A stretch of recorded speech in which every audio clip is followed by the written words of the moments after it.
आज का ये जो क्लास है ये इनफैक्ट इलेक्ट्रोस्टैटिक्स में कैपेसिटर्स के नाम का 5वां क्लास है, जिसमें हम लोग टाइप 3 के प्रॉब्लम्स को डिस्कस करेंगे और टाइप 2 तक का प्रॉब्लम पिछले क्लास में बता दिया गया था।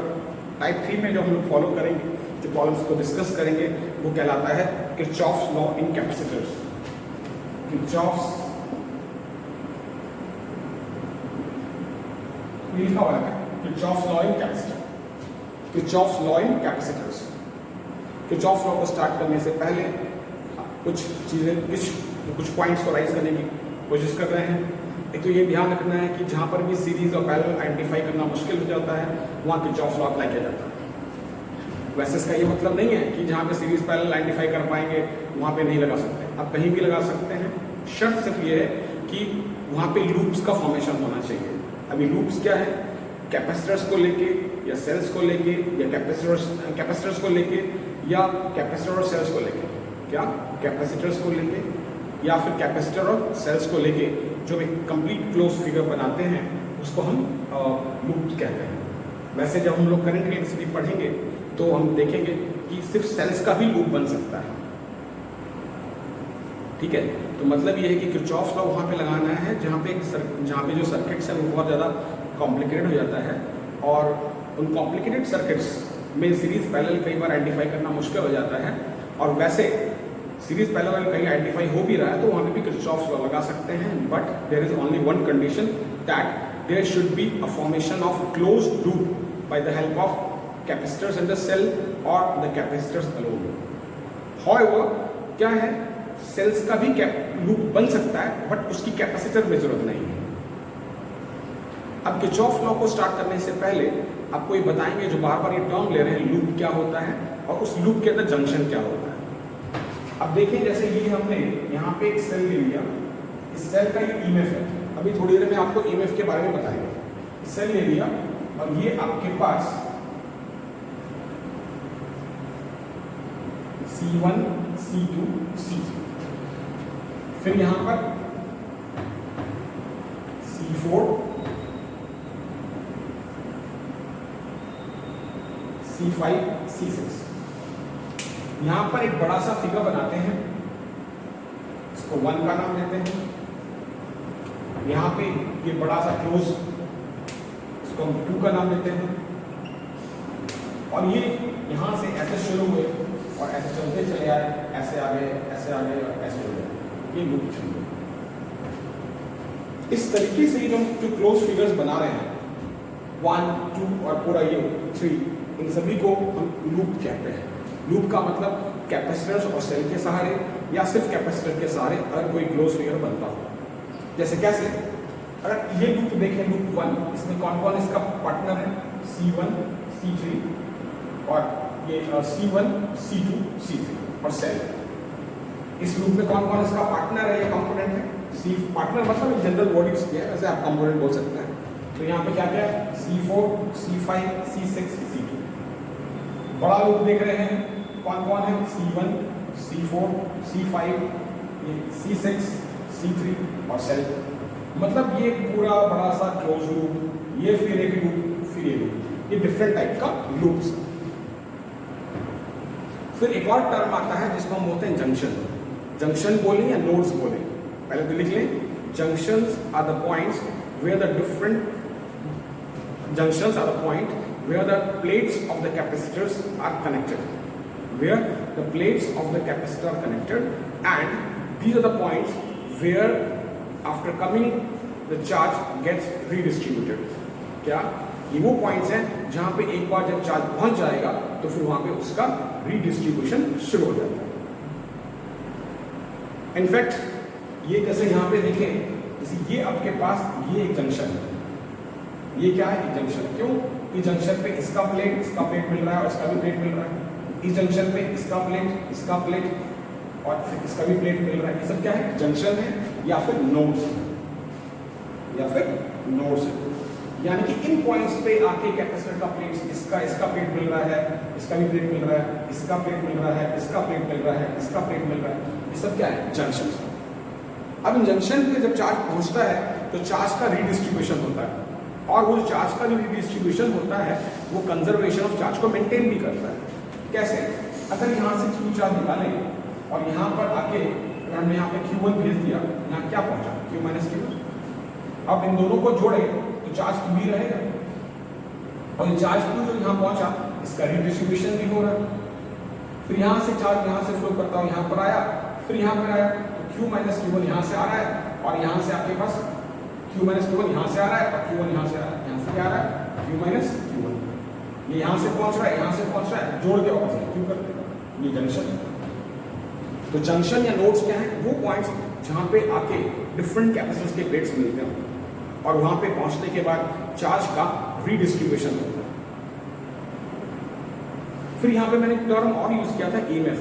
फिलहाल EMF के बारे में ज़्यादा कुछ नहीं बोलेंगे, बस एक लाइन लिख लें, EMF is the work done by the cell to deliver 1 coulomb of charge. असल में होता क्या है, EMF सेल का पर्पस क्या है? किसी भी दो पॉइंट्स के बीच पोटेंशियल डिफरेंस को जनरेट करना।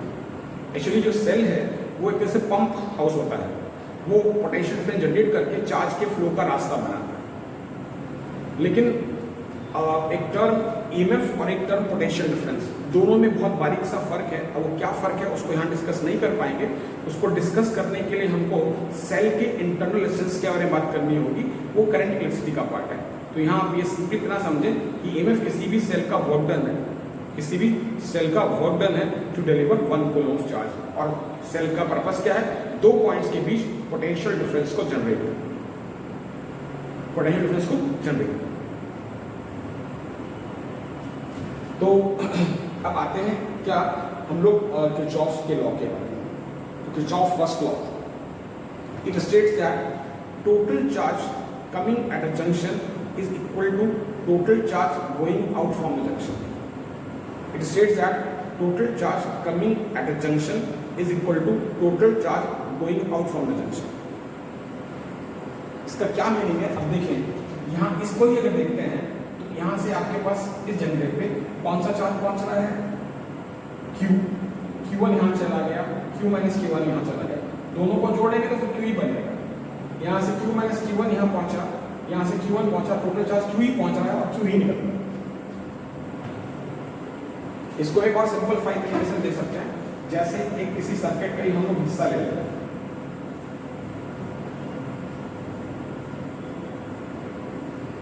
किसी सर्किट का हम लोग हिस्सा लेते हैं, पूरा कंप्लीट सर्किट नहीं है, ये किसी सर्किट का हमने हिस्सा लिया है। अगर मान लें यहाँ से Q1 चार्ज पहुंच रहा है और यहाँ से Q2 पहुंच रहा है, ये आपके पास जंक्शन है। और क्या यहाँ से Q1 पहुंचा, यहाँ से Q2 पहुंचा, ये हमारे पास जंक्शन है। अब यहाँ से अगर Q3 निकल रहा होगा और यहाँ से Q4, तो अब कह सकते हैं Q1 plus Q2 is equal to Q3 plus Q4।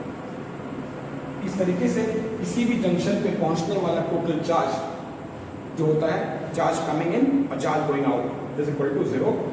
ये charge coming in and charge going out are equal, या आप कह सकते हैं total sum of incoming charge. जैसे यहाँ पे इनकमिंग चार्ज कौन है? Q1 Q2। आउटगोइंग चार्ज कौन सा है? Q3 Q4। इन सबका सम अप कर देंगे तो क्या आ जाएगा? 0। और ये किस चीज को फॉलो करता है? कंजर्वेशन ऑफ चार्ज को फॉलो करता है, क्योंकि जितना चार्ज पहुंचा उतना ही चार्ज वहां से निकल। ये आपका है जंक्शन रूल, कहलाता है किरचॉफ फर्स्ट लॉ को हम जंक्शन रूल भी कहते हैं। तो जहां आपने किरचॉफ फर्स्ट लॉ लिखा है उसके ब्रैकेट में आप जंक्शन रूल भी लिख लें। अब आते हैं इसके second law, Kirchhoff second law और loop rule. Kirchhoff second law और लूप रूल, पहले इसकी भाषा को समझें। Sum total of rise up of voltage and voltage drop for close loop is equal to 0। क्या मतलब? मैंने यहां पे एक राइज अप कहा है और एक है voltage drop.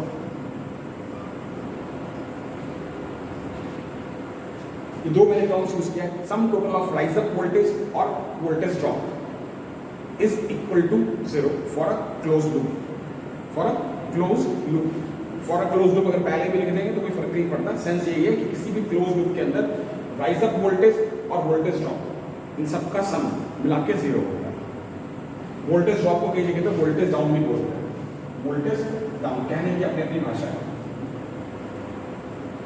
Voltage down, rise the voltage and voltage down. असल में ये क्या चीज़ है पहले इसको समझें। जैसे अगर मान लें ये सेल है और इस सेल का आप जानते हैं नेगेटिव टर्मिनल होता है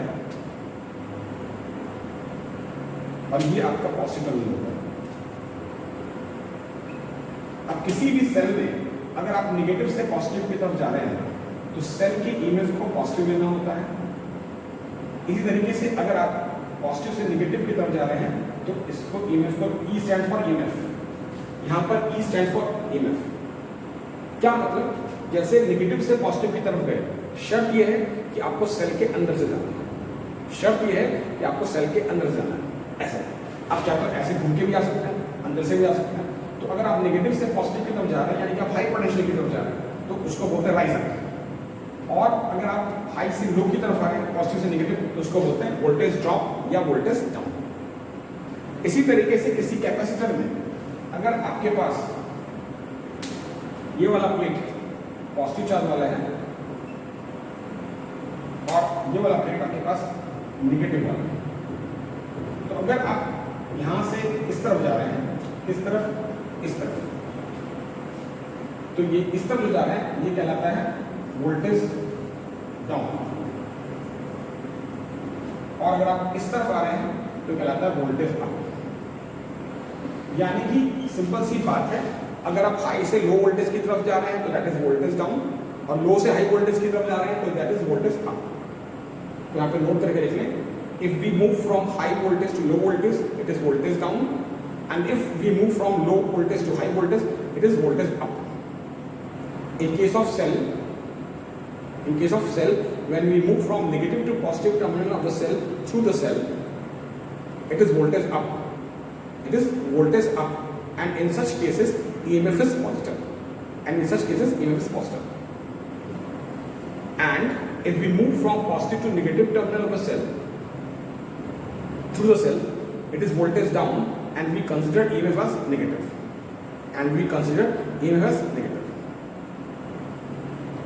Similarly, if in a capacitor we move from positive plate to negative plate, it is voltage down, and if we move from negative plate to positive plate, it is voltage up.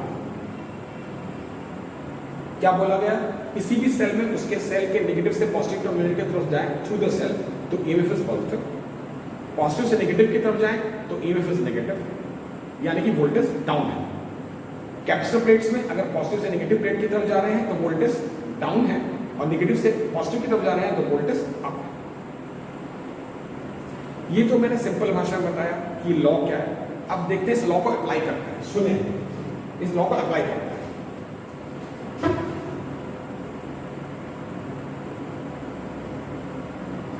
जैसे इस law को अगर हम apply करें, अब देखिए हम लोग लूप 1 में अप्लाई करते हैं।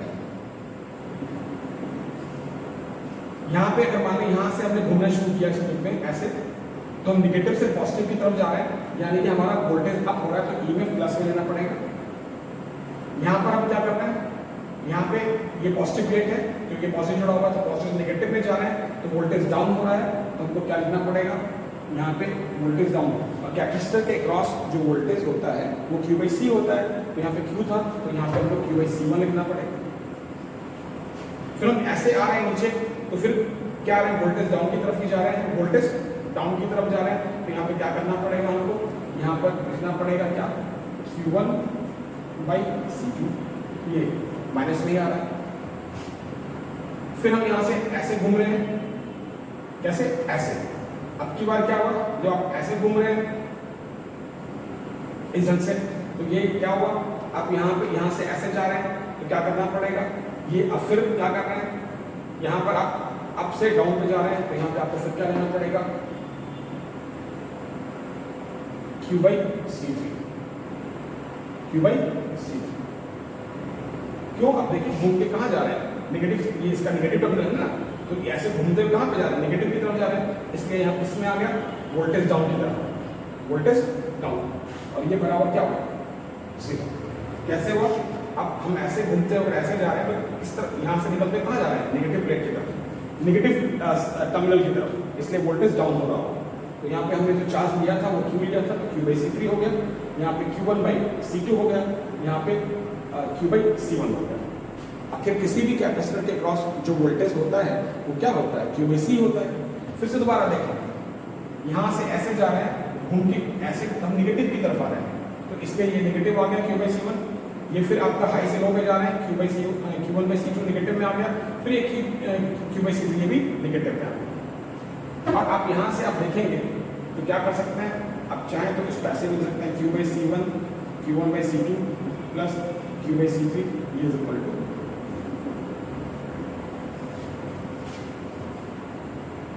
तो इस ढंग से किसी भी लूप के अंदर जो वोल्टेज अप या वोल्टेज डाउन है, अगर आप लो पोटेंशियल की तरफ जा रहे हैं तो आपको वोल्टेज नेगेटिव में लेना है, और हाई पोटेंशियल की तरफ जाए तो वोल्टेज पॉजिटिव में लेना है। हमने इस इक्वेशन को लिखा। अब मैं इसको एक सिंप्लीफाइड तरीके से आपको बता रहा हूँ, इसको हम बहुत आसानी से समझ सकते हैं। इसका सिंप्लीफाइड वर्जन लिखें, simplified version of Kirchhoff second law. इसमें लिखें, इन any close loop the sum of Q by C, in any closed loop the sum of Q by C is equal to EMF of the loop, वैसे आप एक line और उसमें एक word और जोड़ सकते हैं तो अच्छा और रह जाएगा, is equal to EMF of the cell of the loop। और इसका ध्यान रखेंगे, अब उस किसी लूप में अगर एक से ज्यादा भी सेल है तो हम सबकी EMF को जोड़ लेंगे। बस खाली ध्यान क्या रखना है, जो मैंने भी थोड़ी देर पहले कहा, नेगेटिव से पॉजिटिव टर्मिनल की तरफ जाएंगे तो EF को पॉजिटिव लेना है, पॉजिटिव से नेगेटिव की टर्मिनल की तरफ जाएंगे तो EF को नेगेटिव लेना है थ्रू द सेल। वैसे हम लोग अभी जब क्वेश्चन सॉल्व करेंगे तो ये सारी बातें अपने आप क्लियर हो जाएंगी। अब देखें यहाँ पर, ये जो मैं बात कर रहा था सिंप्लीफाइड वर्जन की, क्या कि any close loop the sum of voltages, या सॉरी मैं इसको थोड़ा और उस तरह बोल गया, in is the simplified version है, in any close loop the sum of Q by C is equal to what, EMF of the cell of the source, EMF of the cell of the loop, EMF of cell of the loop. अब ये जो Q by C जो मैंने बोला वो क्या सोच के बोला, जो Q by C जो मैंने बोला वो ये सोच के बोला है कि आखिर किसी भी कैपेसिटर के क्रॉस जो आपका Q by C के वोल्टेज ही तो है। लेकिन जब ये स्टेटमेंट दे रहे होते हैं तो इसमें हमको दो बातों का ध्यान रखना चाहिए, नोट करके लिखें, while giving this statement we have to confirm the sign of Q by C and the EMF, we have to confirm the sign of Q by C and the EMF। For doing so, ऐसा करने के लिए we decide the direction of traversing in a loop,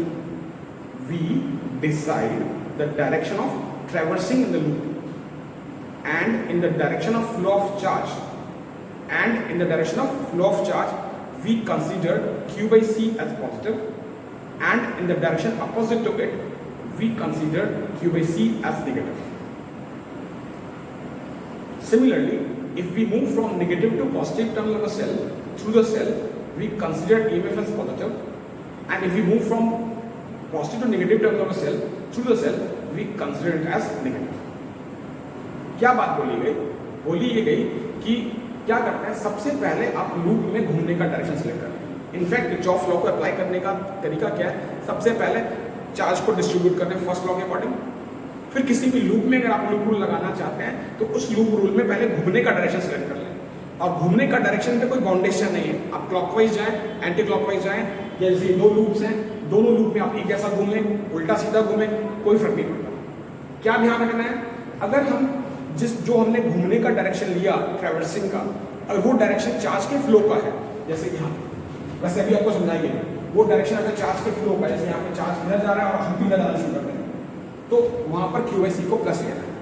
जैसे यहाँ पर charge नीचे आ रहा है और हम भी ऐसे घूमते हुए नीचे आ जाए तो चार्ज के फ्लो के डायरेक्शन में है तो Q by C प्लस लेना है, और यही चीज अगेंस्ट जाए तो उसको नेगेटिव लेना। और किसी भी सेल में जब उसके नेगेटिव से पॉजिटिव टर्मिनल की तरफ जाएंगे तो EMF को पॉजिटिव लेना है, और पॉजिटिव से नेगेटिव टर्मिनल की तरफ जाएंगे तो EMF को नेगेटिव लेना है। ये बात हम पहले ही बोल चुके हैं। अब आते हैं इस चीज को अप्लाई करने में, सुनिएगा ध्यान से जरा। अब देखिए, इसको अगर मैं यहाँ पे ऐसे अप्लाई करूँ, अब मैं ऐसे घूम रहा हूँ क्लॉकवाइज, तो मैं क्या कर रहा हूँ, चार्ज के फ्लो के डायरेक्शन में जा रहा हूं तो यहाँ पर Q/C1 पॉजिटिव होना चाहिए, इसे Q1/C2 भी पॉजिटिव होना चाहिए, ऐसे इधर जा रहा हूं Q/C3 भी पॉजिटिव होना चाहिए और सेल के नेगेटिव से पॉजिटिव में जा रहा हूं तो EF भी पॉजिटिव होना चाहिए। ये सारा Q/C का सम किसके बराबर है? EMF के बराबर। सारा Q/C का सम किसके बराबर? EMF के बराबर। इसी तरीके से अगर आते हैं दूसरे लूप में, यहां पर मान लेते हैं ऐसे घूमता हूं, जरूरी नहीं है, चॉइस इज योर्स, आप इधर घूमे, इट मेक्स नो डिफरेंस। यहां पे आप क्लॉकवाइज जा रहे थे या हम लोग एंटी क्लॉकवाइज जा रहे हैं। अब अगर हम ऐसे जाएं, ऐसे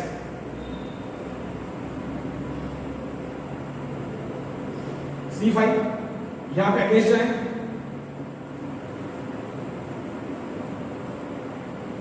यहां पे C4 था, फिर अब ऐसे घूम के अब यहां तो डायरेक्शन में आ रहे हैं ना, तो Q1/C2 और फिर हम यहां पे जब ऐसे जा रहे थे इस तरह से ऐसे, तो यहां पे भी अगेंस्ट ही जा रहा है, यहां पर भी अगेंस्ट ही जा रहा है, तो यहां पे क्या लिखेंगे?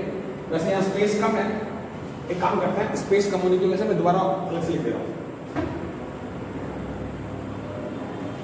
जैसे अगर मान लें लूप 2 की बात करें, देखिए यहां पे क्या चार्ज ऐसे जा रहे हैं, जैसे ऐसे एंटी क्लॉकवाइज, तो चार्ज के अगेंस्ट है तो Q-Q1/C5 चार्ज के अगेंस्ट है, Q-Q1/C4 चार्ज के डायरेक्शन में है तो Q1/C2 और फिर यहां पे क्या कर रहे हैं, चार्ज के अगेंस्ट है Q-Q1/C6। ये सबका सम 0। क्यों 0? क्योंकि इस लूप में कोई हमारे पास सोर्स नहीं है। कैसे कैसे हुआ? एंटी क्लॉकवाइज जा रहे थे तो C6 में Q-Q1/C6, फिर यहाँ पे क्या हुआ Q-Q1/C5, फिर यहाँ पे Q-Q1/C4, फिर यहाँ पे क्या ऐसे जा रहे हैं, इसके डायरेक्शन में ही आ गए तो Q1/C2 को इसमें रहेगा प्लस में, और इस पूरे लूप में हमारे पास कोई सेल नहीं है तो EMF क्या बन गया? अब ये सारी बातों को हम लोग जो पॉइंट्स मैंने लिखाए हैं उसको क्वेश्चंस के थ्रू समझते हैं। इसमें एसवी का क्वेश्चन को 25 डिस्कस कर रहे हैं।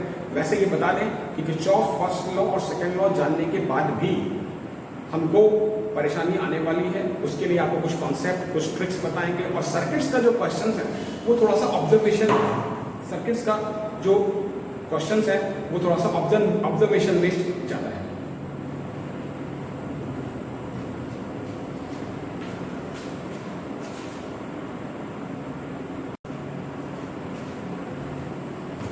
तो इसको हम लोग शुरुआत करते हैं क्वेश्चंस की, है ना। तो मैंने जैसे कि कहा कि आपको किरचॉफ लॉ अप्लाई करने के लिए या कैपेसिटर की सर्किट्स के लिए लॉस के अलावा आपको थोड़ा सा ऑब्जर्वेशन आपका स्ट्रॉन्ग होना चाहिए, एनालिसिस थोड़ा स्ट्रॉन्ग होना चाहिए, थोड़ा सा ऑब्जर्वेशन स्ट्रॉन्ग होना चाहिए, थोड़ा सा एनालिसिस स्ट्रॉन्ग होना चाहिए, है ना। तो सर्किट्स के जो क्वेश्चंस हैं वो इनफैक्ट ऑब्जर्वेशन, एनालिसिस और फिर लॉ के बियॉन्ड तो कोई नहीं जा सकता, तो उसको फॉलो करना है। आते हैं इसकी शुरुआत में क्वेश्चन नंबर 25। इसका जो फर्स्ट पार्ट है, इनफैक्ट जब एससीवी का क्वेश्चन नंबर 25 खोलेंगे तो आप देखेंगे तीनों ही पार्ट्स में आपको पोटेंशियल डिफरेंस निकालना है। तीनों ही पार्ट्स में पोटेंशियल डिफरेंस निकालना है। तो पहला पार्ट है कुछ इस तरीके का है, यहाँ पे आपके पास 12 वोल्ट का सेल है, 2 माइक्रोफैरड का कैपेसिटर है, यहाँ पे आपके पास फिर 4 माइक्रोफैरड का कैपेसिटर है, ये ऐसे कनेक्टेड है, फिर यहाँ पे आपके पास 2 माइक्रोफैरड है, फिर यहाँ पे आपके पास 4 माइक्रोफैरड है, और ये पॉइंट ए और बी है, और आपको क्या करना है, VA माइनस VB निकालना है, VA माइनस VB निकालना है। शुरुआत करते हैं कहां से? अब देखें, सबसे पहला काम चार्ज को डिस्ट्रीब्यूट, जैसे यहां से Q चार्ज निकाला और यहां पहुंचे। अगर मान लें इसमें मैंने Q1 भेज दिया तो यहां कितना आएगा, Q माइनस Q1 आएगा, फिर यहां पे कितना आएगा, Q माइनस Q1 आएगा, ये यहां से यहां पे आएगा, यहां पे आया, और यहां से जो आपके पास Q1 आ रहा था यहां पे आके जुड़ा और वापस Q1। ये क्या हुआ, चार्ज का डिस्ट्रीब्यूशन फर्स्ट लॉ के अकॉर्डिंग। ये क्या हुआ, चार्ज का डिस्ट्रीब्यूशन फर्स्ट लॉ के अकॉर्डिंग। अब मैंने यहां पर लूप बनाया,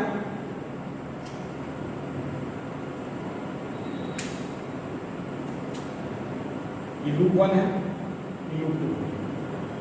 मान लेते हैं इसमें हम क्या कर रहे हैं, इस डायरेक्शन में घूम रहे हैं और इसमें भी हम इस डायरेक्शन में घूम रहे हैं। अब लूप 1 के लिए इक्वेशन लिखते हैं। चार्ज के फ्लो के डायरेक्शन में है तो यहां पे क्या आ जाएगा Q1, सॉरी क्या पे आ जाएगा Q/2 प्लस यहां पर क्या है Q1 में 4। घूमते हुए सेल के नेगेटिव से पॉजिटिव की तरफ गए तो ये क्या होगा, पॉजिटिव। कैसे कैसे हुआ, Q यहां से निकला, Q1 यहां आ गया, Q-Q1 आगे गया, Q1 यहां पहुंचा, यहां से एड अप हो गया Q1 का। इस लूप में ऐसे घूम रहे हैं, चार्ज के डायरेक्शन में तो Q/2, फिर चार्ज के डायरेक्शन में तो Q1 में 4 और सेल के नेगेटिव से पॉजिटिव की तरफ गए तो वेव क्या हो गया, पॉजिटिव।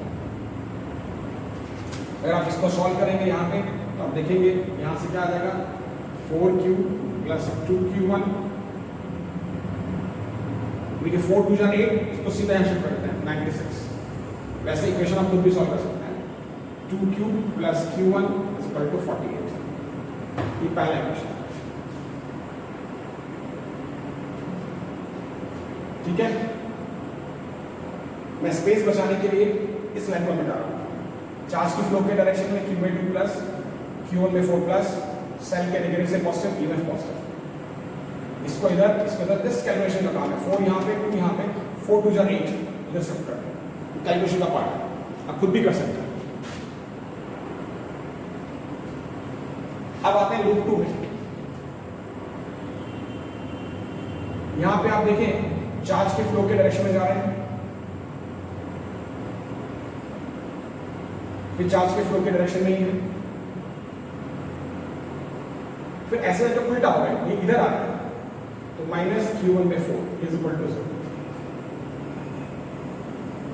अब देखें यहां पे ध्यान से देखिएगा, Q/2 यहां पर है, Q/4 यहां पर है, तो क्या बनेगा C/4 -Q1 में 2 -Q1 में 4 -Q1 में 4 सबको जोड़िएगा, यानी कि Q1 is equal to C/4। ये हमारे पास क्या करते हैं, Q1 को हम लोग प्लेस कर देते हैं 1, क्या बचा 2Q plus 3/4Q is equal to 48। इसको आप सॉल्व करेंगे तो 11Q/4 इज इक्वल टू 48, तो Q is equal to 48 into 4/11। और Q1 को हमने क्या लिखा था 3/4Q, तो उसका क्या रिजल्ट आएगा, 3/4 से इसको मल्टीप्लाई करें तो 4 से 4 कट जाएगा, तो क्या देगा कितना 48 इंटू 3।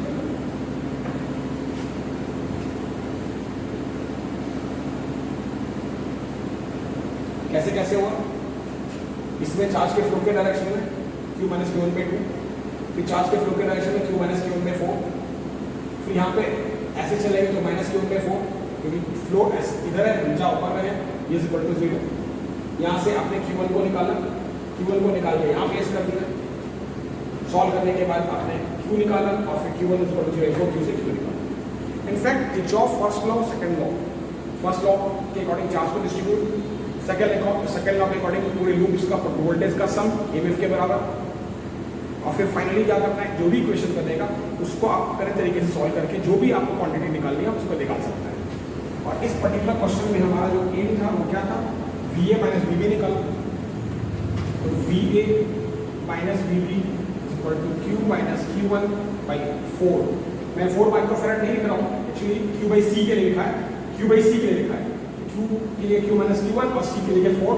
अंडरस्टूड है, अगर मैं यहाँ पे माइक्रोफैरड में ले रहा हूँ तो ये माइक्रोकूलम में ही लेना पड़ेगा, तब आपका आंसर वोल्टेज में आएगा, वोल्ट में आएगा। तो अब देखें यहाँ पे Q-1 देखिए माइनस करेगा, सुनिएगा कैलकुलेशन का पार्ट अपने हिस्से में रखिए। 48/11 कॉमन है, 4 - 3 क्या जाएगा 1, इसको सॉल्व करिएगा तो आ जाएगा 48/11 और यहाँ पे 4 बैलेंस है, ये आपके पास 12/11। ये इसका फर्स्ट पार्ट। इसके सेकंड पार्ट पे आते हैं।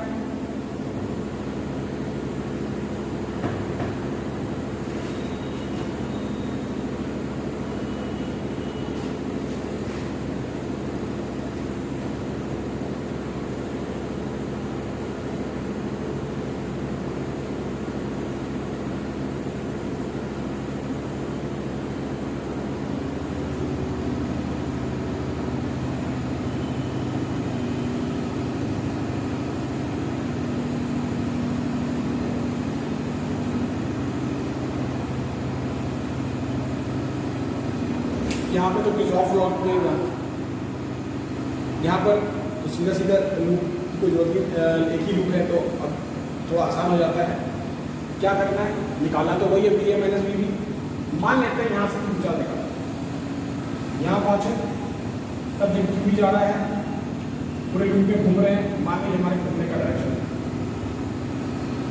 अब क्या हुआ, यहाँ पर सबसे पहले क्यू अपॉन टू, फिर यहाँ भी आया क्यू अपॉन 4, सेल में पॉजिटिव से नेगेटिव गए तो ये क्या आया नेगेटिव, कितना हो गया आपके पास, ये हो गया -34, और यहाँ नेगेटिव से पॉजिटिव गए तो कितना बच गया, 3 में 4q equal to -2, q equal to -16 micro. पर चाहिए क्या, चाहिए तो हमको V A minus V B, V A minus V B equal to ये रहा -16 माइक्रो कूलम, और यहाँ पे हमारे पास माइक्रोफेरेड में चार्ज है 2 माइक्रोफेरेड, कितना आ जाएगा माइनस। तो इस ढंग से हम लोगों ने यहाँ पर पोटेंशियल, इनफैक्ट है क्या, जो पोटेंशियल जो निकाल रहे हैं V A minus V B potential difference जो निकाल रहे हैं, माइनस में आने का मतलब you are moving from high potential to low potential, और प्लस में आने का मतलब you are moving from high to low potential.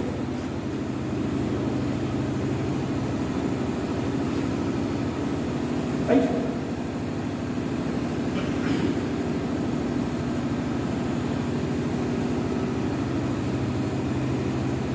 अब आते हैं इसके थर्ड पार्ट पे। थर्ड पार्ट में यहाँ पे आपके पास एक सेल है, फिर यहाँ पे एक और सेल है, यहाँ पे आपके पास 2 माइक्रोफेरेड का कैपेसिटर है, 2 वोल्ट का सेल है, ये भी 2 वोल्ट है, और यहाँ पे ऐसे कनेक्टेड है, यहाँ पे एक कैपेसिटर दिया हुआ है इसका वैल्यू हमको पता नहीं है, और यहाँ से ये ऐसे जुड़ा हुआ, कैसे कैसे हो ये कैपेसिटर हमको पता नहीं है, इसको सी मान लेते हैं अपनी कैलकुलेशन को आसान करने के लिए, लिख ले let the unknown capacitor B C, इसको हमने यहाँ पे सी मान लिया, ठीक है। और फिर हमने क्या किया, ये क्वेश्चन जो हमने गड़बड़ किया हुआ है, यहाँ पे प्लस है यहाँ माइनस, यहाँ पे सी मान लिया, और ये यहाँ पे ये 2 माइक्रोफेरेड है, तो अननोन वाले को हमने सी मान लिया। अब क्या करना है, जो पहले से कर जा रहा है, सिंपल सा काम, सबसे पहले चार्ज को डिस्ट्रीब्यूट करेंगे, ये क्यू निकाला, यहाँ पहुँचा, और अगर मान लें यहाँ से आपका x यहाँ चला गया तो यहाँ कितना ज़्यादा होगा, q माइनस एक्स, फिर q माइनस एक्स, फिर q माइनस एक्स, यहाँ आया x आया, वापस क्या बन गया q, तो टोटल चार्ज कमिंग इन, टोटल चार्ज गोइंग आउट, बराबर। अब क्या करना है, पहला काम ही करना है, क्या करना है, फर्स्ट लॉ के अकॉर्डिंग चार्ज का डिस्ट्रीब्यूशन। दूसरा काम लूप्स में घूमने का, लूप्स में घूमने का डायरेक्शन कुछ भी हो सकता है, ध्यान क्या रखेंगे, क्यू बाई सी के डायरेक्शन में पॉजिटिव और अगेंस्ट नेगेटिव। कैसे देखें, यहाँ से घूमना शुरू किया तो यहाँ पर हम देख रहे हैं चार्ज की डायरेक्शन नहीं जा रहा है, तो इसलिए लूप 1 की इक्वेशन, लूप 1 के लिए यहाँ पे क्या आ जाएगा, क्यू बाई, तो चार्ज के डायरेक्शन में जा रहे हैं तो x बाई सी, नेगेटिव से पॉजिटिव जा रहे हैं, लूप 2 में आते हैं, क्यों, क्यू बाई सी का सेल किसके बराबर है, सेल की इमेज के बराबर, जो मैंने कहा था किरचॉफ्स का सेकंड लॉ का सिंप्लीफाइड फॉर्म। फिर क्या हुआ, अब इसमें घूमते हैं, चार्ज के डायरेक्शन में जा रहे हैं, क्या करेंगे, लूप 2 है, Q minus X by 2, charge के डायरेक्शन नहीं जा रहे हैं, यहाँ पे ये ऐसे फ्लो करते जा रहे हैं, यहाँ पे कोई कैपेसिटर है नहीं। अब क्या करेंगे, जब ऐसे जाएंगे तो चार्ज के अगेंस्ट है, क्यू कहाँ है ऊपर, चार्ज कैसे रहे, क्यू कहाँ है ऊपर, और हम आ कैसे रहे ऐसे, हमारे आने का डायरेक्शन क्या है, आने का डायरेक्शन ये है, और चार्ज का डायरेक्शन कहाँ है ऊपर, ठीक है। तो यहाँ पे क्या लिखेंगे, minus Q minus X by C this equal to, अब इस लूप में नेगेटिव से पॉजिटिव गए तो ये क्या लेंगे, पॉजिटिव। ये हमारे पास दो इक्वेशन। अब देखिए यहाँ पे अगर हम 1 - 2 करते हैं तो क्यू बाई 2 हट गया, Q/2 हट गया, क्या बचा x/2 और यहाँ पे x/c। अगर यहाँ पे देखें इसको एक बार दोबारा सॉल्व कर लेते हैं, इसको थोड़ा और सिंपलीफाई कर लेते हैं तो आसान हो जाएगा। इसको और सिंपलीफाई कर लेते हैं, कैसे कैसे वो आप देखें।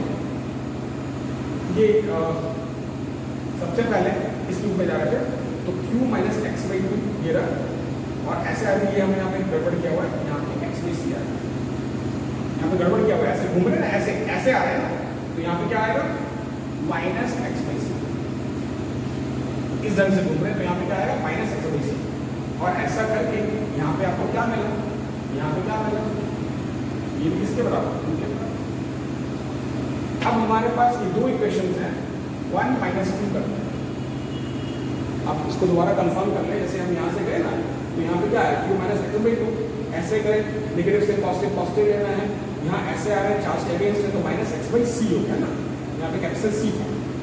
अब हमारे पास ये दो इक्वेशंस हैं, इसको सॉल्व करें 1 माइनस 2 तो Q/2 तो कैंसिल हो गया, Q/2 कैंसिल हो गया, बाकी क्या बचा x/2 और minus x/2 minus minus plus कर जाएगा तो प्लस 2x/c इक्वल टू 0। इसका रिजल्ट क्या आएगा देखते रहे। यहाँ से आप अगर x कॉमन निकालें तो 1/2 प्लस 2/c इक्वल टू 0, ठीक है। लेकिन यहाँ पे क्या होगा, आप कंफ्यूज ना करें, इसलिए इन दोनों इक्वेशंस को मिटा दे रहा हूँ ताकि किसी तरह का कोई डाउट ना रह जाए।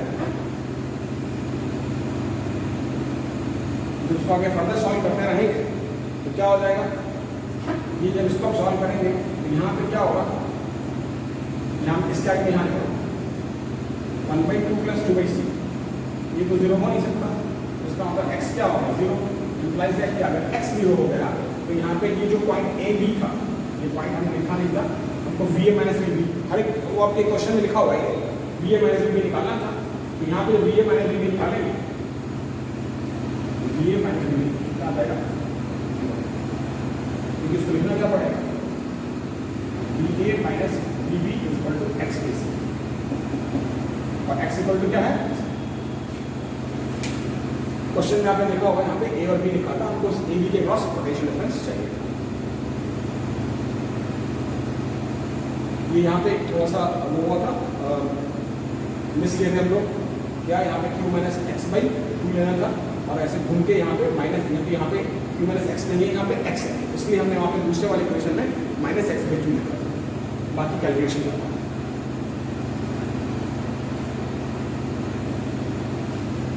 आते हैं इसमें लास्ट पार्ट।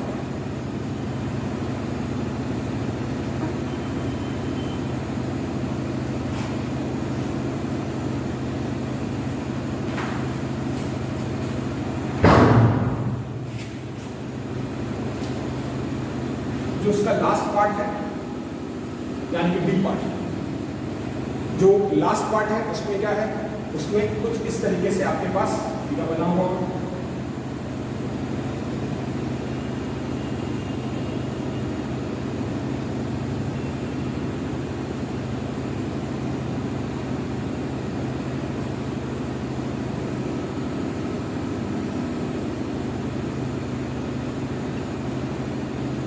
वोल्ट है, 12 वोल्ट है, 24 वोल्ट है, यहाँ पे बस 4 माइक्रोफेरेड है,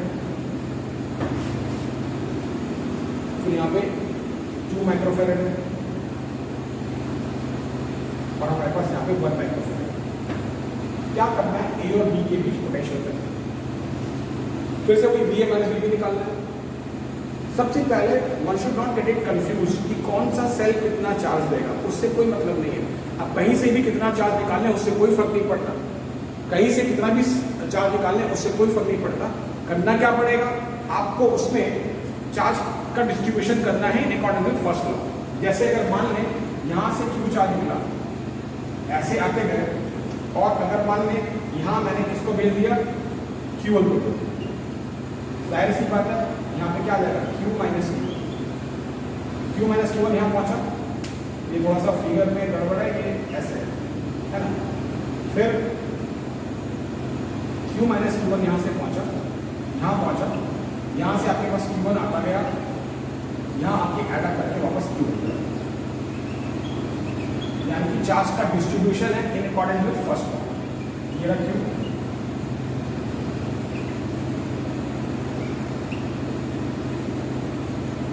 अब आते हैं, हम क्या कर रहे हैं, आपकी इच्छा है आप यहाँ से Q1 निकालें, यहाँ से Q2 निकालें, जोड़ के Q1 प्लस Q2 यहाँ भेज दें, फिर यहाँ से Q2 यहाँ भेज दें, Q1 वहाँ भेज दें।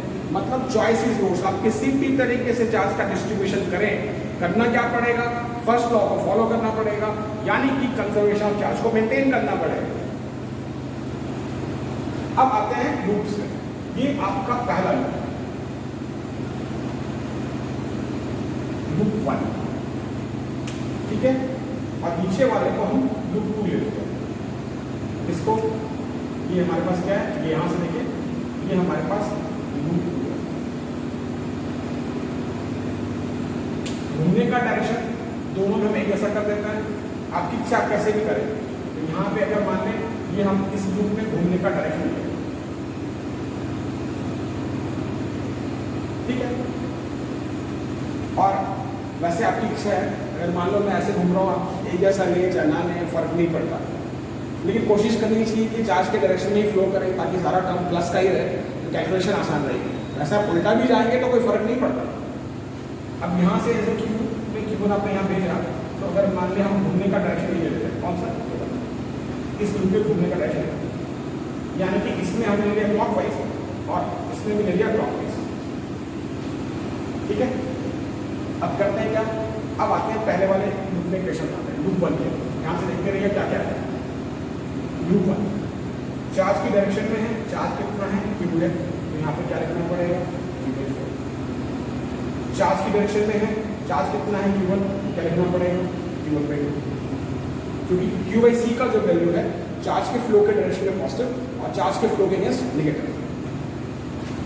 फिर यहाँ पे ऐसे घूमते हुए जब आप पॉजिटिव से नेगेटिव टर्मिनल की तरफ गए, तो EF कितना लेना है, -12, और यहाँ से आप इधर गए तो ये 6 था, तो यहाँ पे कितना लेना है, नेगेटिव से पॉजिटिव 6, तो क्या आएगा, 2Q + 4Q1 = ये आपके पास बचेगा -6 और 4 2 जा 8। तो एक तरीके से अगर आप दोनों को डिवाइड कर दें, तो Q + 2Q1 = -24, ये आपका पहला क्वेश्चन। कंफर्म कर लेते हैं, Q/4 प्लस में, Q1/2 प्लस में, पॉजिटिव से नेगेटिव, EF नेगेटिव में, फिर सेल में नेगेटिव से पॉजिटिव, EF पॉजिटिव। Q के डायरेक्शन में Q/C पॉजिटिव लेना है, Q/C के अपोजिट Q/C को नेगेटिव लेना है। ये पहला क्वेश्चन हो गया। अब क्या करना है, अब यहाँ पर आप देखें लूप 2 में कैसे जा रहे थे, ऐसे जा रहे थे, तो क्या करना पड़ेगा, Q - Q1/1, ऐसे जा रहे हैं ना, ऐसे, और फिर ऐसे जा रहे हैं इधर, तो अगेंस्ट है, तो -Q1/2 हो गया। घूमते गए पॉजिटिव से नेगेटिव, EF नेगेटिव, नेगेटिव से पॉजिटिव, EF पॉजिटिव। अगर हम इसको सॉल्व करते हैं तो Q तो हमारे पास ऐसे ही रहेगा, और -Q1 और -Q1/2 ऐड करके -3/2Q1 = -30। इसको अगर सॉल्व करें तो क्या देगा, 2Q - 3Q1 = -24। ये हमारे पास दो इक्वेशन देखिए ना, Q ये रहा, -Q1/2 -Q1/2 ऐड अप हो जाएगा, -12, तो यहाँ से 2Q - 3Q1 ये = -12 का 2 को यहाँ पे लेंगे तो -24। अब ये हमारे पास दो इक्वेशन है, लेकिन है क्या, हमको तो सिर्फ Q1 से मतलब, क्योंकि इस ब्रांच के लिए काम करना है। क्या करते हैं देखें, वैसे मैं कैलकुलेशंस को आसान करने के लिए और स्पेस को यूज करने के लिए थोड़ा सा मिटा देता हूँ, ये ऐसे मिटा,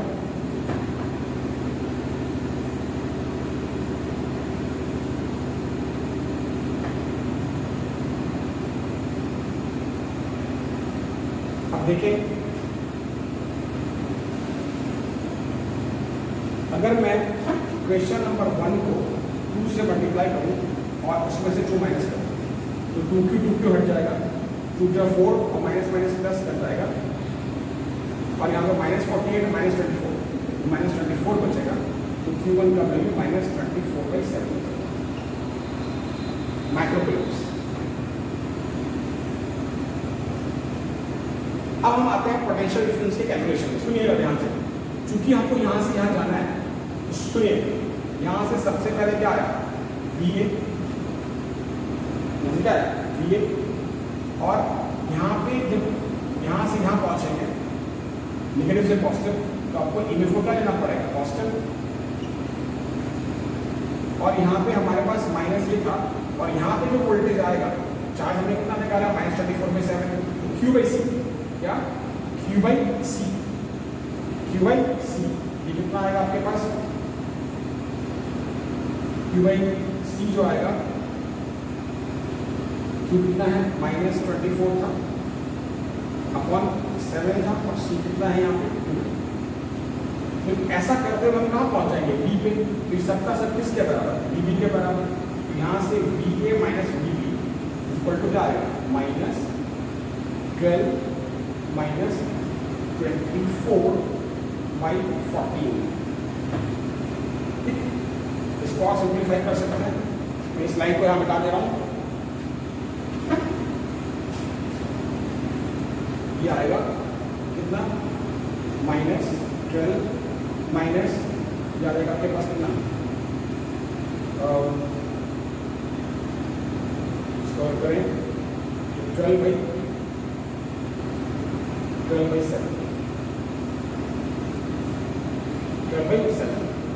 यानी कि ये आ जाएगा आपके पास कितना, ये आ जाएगा -84 - 12 यानी कि 72/7 यानी कि -10.3।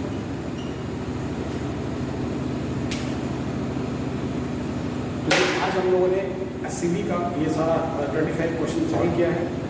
अगले क्लास में अगले वीडियो पे हम लोग जो उसका आगे का जो क्वेश्चंस हैं वो और व्हीट स्टोन बेस के ऊपर क्वेश्चंस करेंगे और कुछ स्टार डेल्टा के बारे में आपको बताएंगे।